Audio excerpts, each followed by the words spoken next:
In this video, I'm going to teach you how to animate this awesome Ponyo run cycle. After a quick introduction to Grease Pencil, I will show you an approach for drawing, animating, coloring and rendering this little project. For this tutorial, I'm providing you the project file and elements needed to follow me along. It's completely free and the link will be in my description. Enjoy!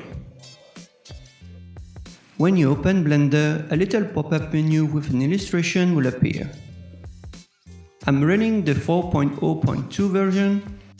Please to have at least the most recent version of Blender to avoid differences with certain features. Let's create a new 2D animation scene. Beforehand, we'll set two shortcuts. Go to Edit, Preferences, Key Map. Set the spacebar on Tools and also tick the box Tab for Pie menu, and then close it. For customizing the resolution and frame, go to the Output panel. I know animators do have their own preferences regarding the aspect of their project. But for this course, we will stay by default on 1920 by 1080 on 24 frames per second. At first look, the interface can be very intimidating and busy.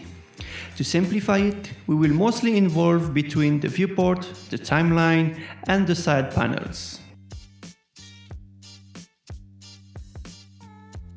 I suggest to start with few basic steps. In the viewport, if you scroll out, you will see some kind of canvas. You can start drawing by left-clicking on it. Hold middle click to get in the 3D space.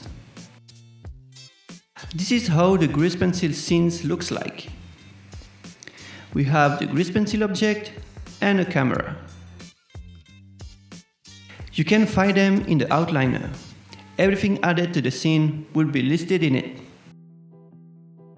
For the whole lesson, we will stay in camera view by pressing numpad 0. Or just click this little camera icon here. Blender works with different modes. Currently in draw mode, I mainly use 4 of them: Object, Edit, Sculpt and Draw. This is where the Tab key comes to the action, to quickly switch through modes. And the spacebar to call the side tools on the cursor. Undo everything with Ctrl Z, then select the Draw tool. Over here you have access to different brushes, and my favorite is the pen. Next to it you will find the material menu. Solid stroke is the one to use for drawing lines.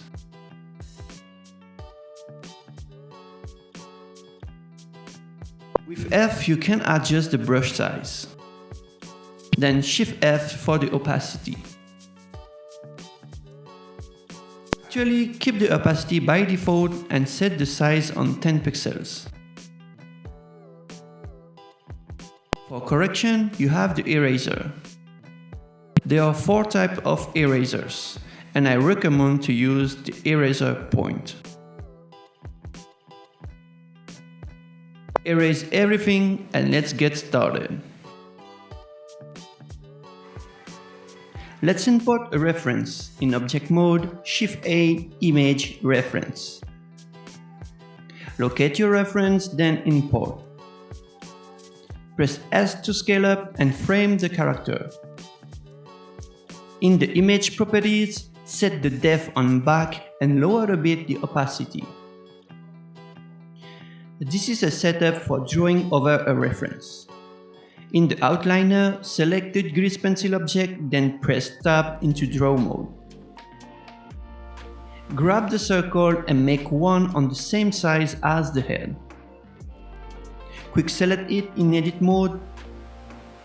Then in Sculpt mode, set the selection mask on Strokes and shape it with the push brush to match the face outline.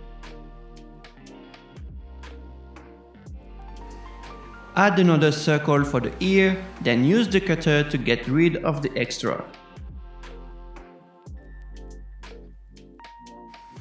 Finish the rest of the face using the curve, the arc and the circle.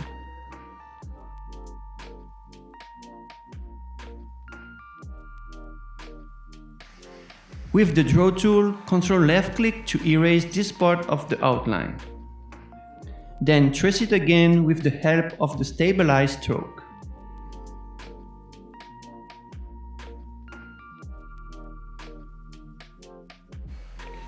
This feature is an assist for controlling the lines with accuracy. The face is done, so next step, I'm going to import a video reference.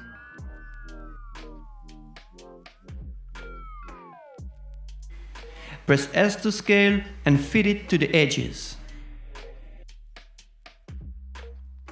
Set the end frame on 10 and then play the animation. The goal is to remake this animation with Grease Pencil. Once again, adjust the reference. Next, in the outliner, select the Grease Pencil object, then press Tab to edit mode. With the Select tool, press A to select all. Go to the Stroke menu and deactivate Scale Thickness. Match the reference with G to move and S to scale. In the timeline, there are two layers, lines and fills. And by default, we drew on the lines layer. To avoid any confusion, I rename it to Head and lock it. I also move up the fills layer and name it Hair. Before tackle the hair, press Shift I to create blank keyframe from 1 to 10. This first exercise is to trace the hair frame by frame using the Draw tool and the Stabilize stroke.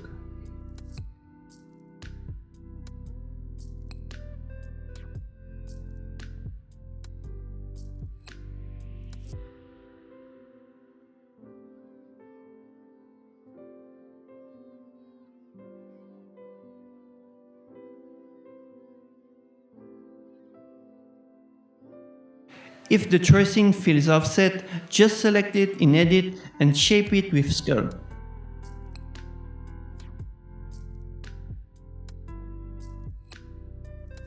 Head part is done, let's move on to the body.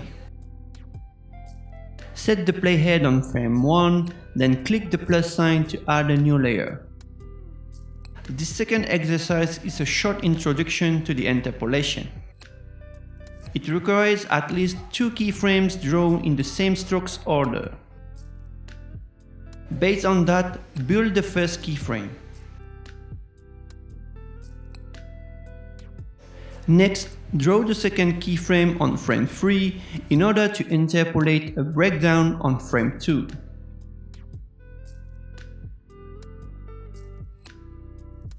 On the same process, keep building keyframes on frame 5, 7 and 9.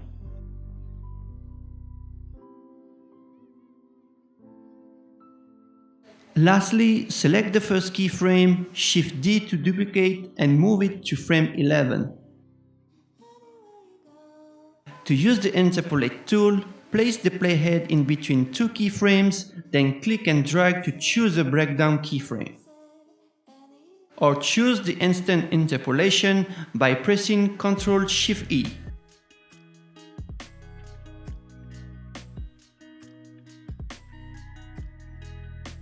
Then finish the process by deleting the last keyframe.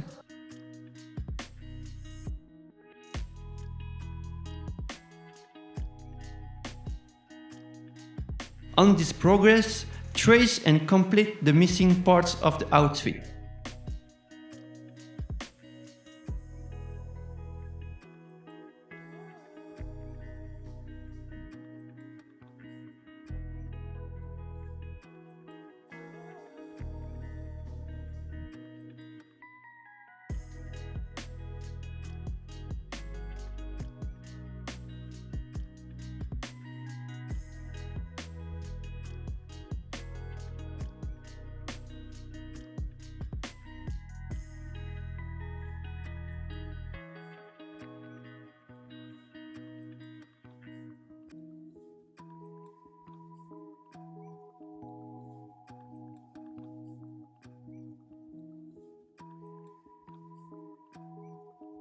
Next step, add a new layer for the legs and trace the first keyframe. This third exercise requires to walk around with the 3D cursor. Go on the viewport overlay to display it. In edit mode, transfer the pivot point from median point to 3D cursor. By pressing R, the selection will start to rotate around it. On frame 2, select the leg, shift right click to place your 3D cursor and press R to rotate. Press G to move, then sculpt mode to shape it.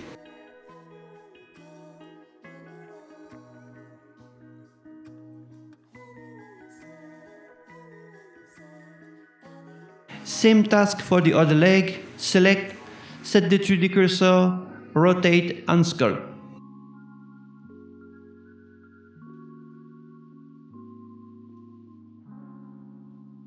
Keep repeat this process keyframe by keyframe.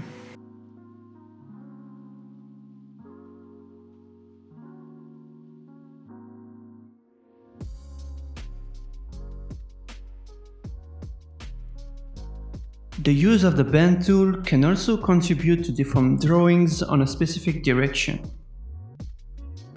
After placing the 3D cursor, click and drag to the desired direction. The distance from the cursor affects the quality of the pen. The closer you are, the tighter the bend will. In reverse, the farther you are, the larger the bend will.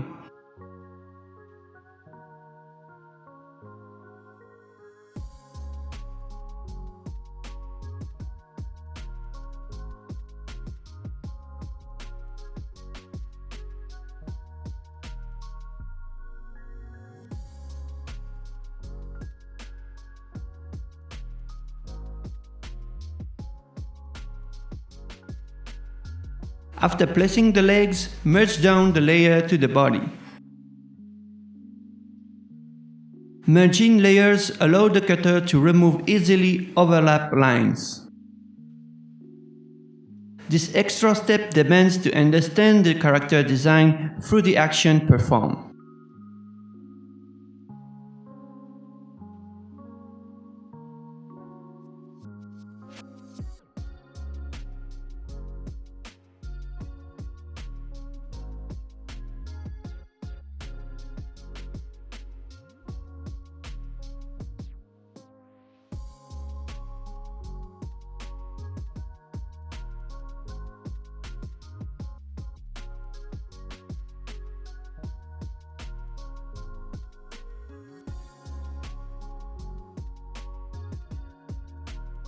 Add one more layer to finish with the arms.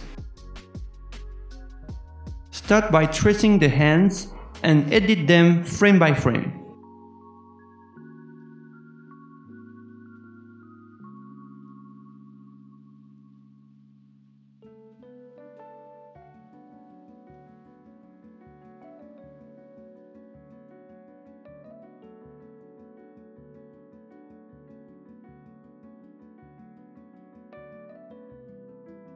Then complete the missing parts to finalize the arms.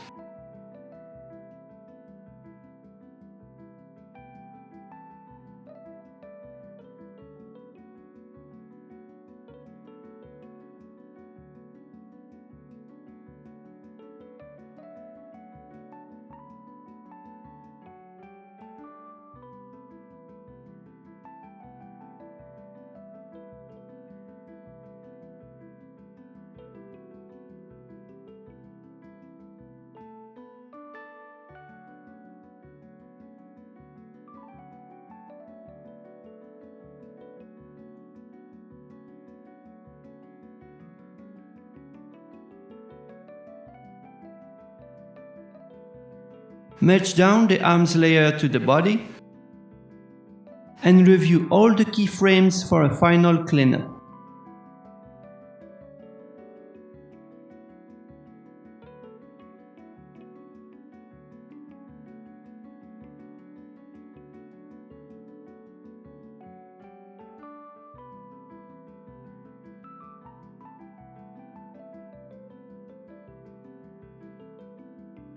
Time for the coloring. Let's begin by setting up the color management. In the render properties, color management, set the look on medium contrast. Next, on the object properties, under visibility, untick use lights. Basically, these settings come handy for color picking with accuracy. Also, pull a new panel and set it to Image Editor. Click on the image icon and open the original reference. Coloring requires to use the fill tool combined with the solid fill material. Set the pen setting on color attribute, then change the precision on 4. Select the head layer with the playhead on the first keyframe. On the color indicator, press E to sample, then pick the skin color from the reference. With the draw stroke on back activated, click twice on the area to fill. Then deactivate this feature to color the eyebrows and eyes. The particularity with the eyes is to trace a fake boundary to allow the color to be filled.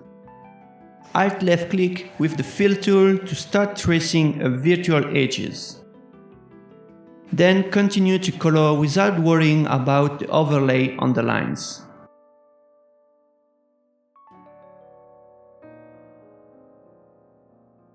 And simply use the circle for the specular highlights.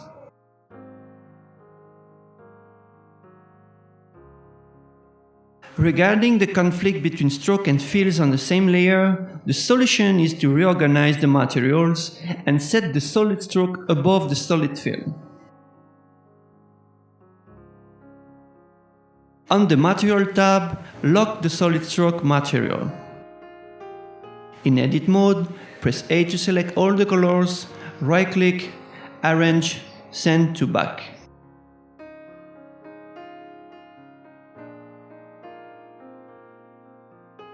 To color the hair, select all the keyframes, activate the multiframe and the draw stroke on back. With the color ready, do a first click to activate the stroke extensions, scroll to adjust, then one more click to fill.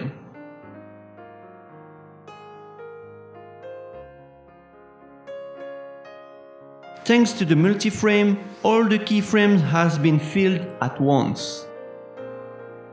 Move the hair layer below the head layer.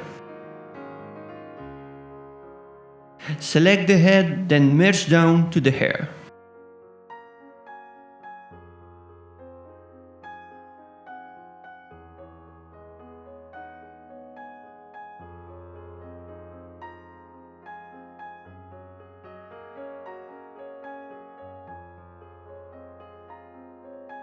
Set the head layer on the top, then finish coloring the body. Simply pick a color on the reference and fill the drawing accordingly.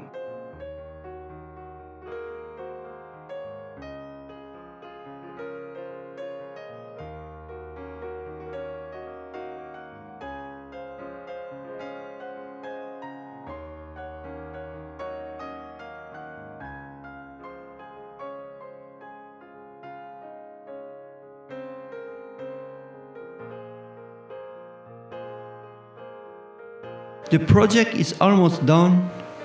Merge all the layers together.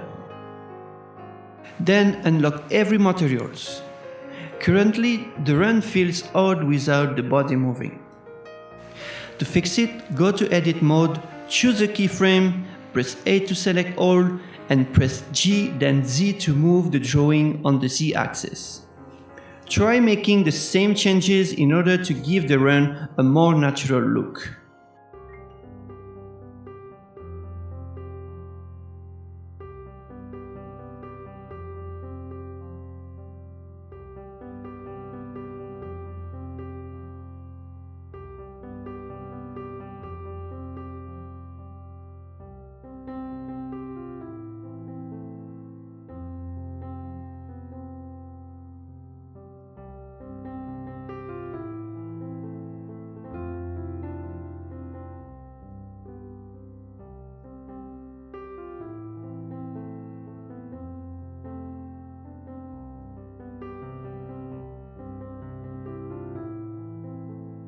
And voila, the animation is done.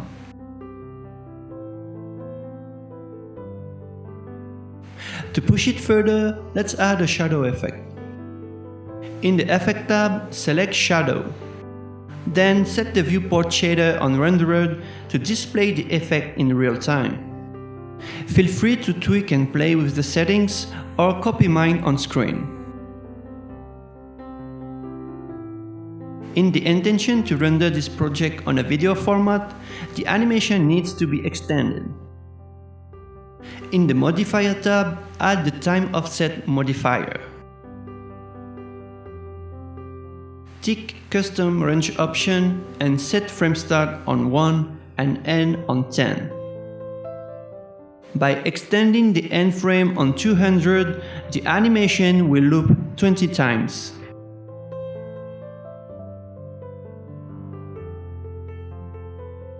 Go to Render Properties, choose your output location. In the Format file, set FFmpeg Video and under Encoding, select MPEG-4. And finally, go to Render, Render Animation and wait the process to finish. If you make it till here, congratulations! I hope you liked this tutorial and learned new things. It wasn't an easy episode to build, so I will greatly appreciate it to get your feedback. Please to like and subscribe, and until next time, cheers!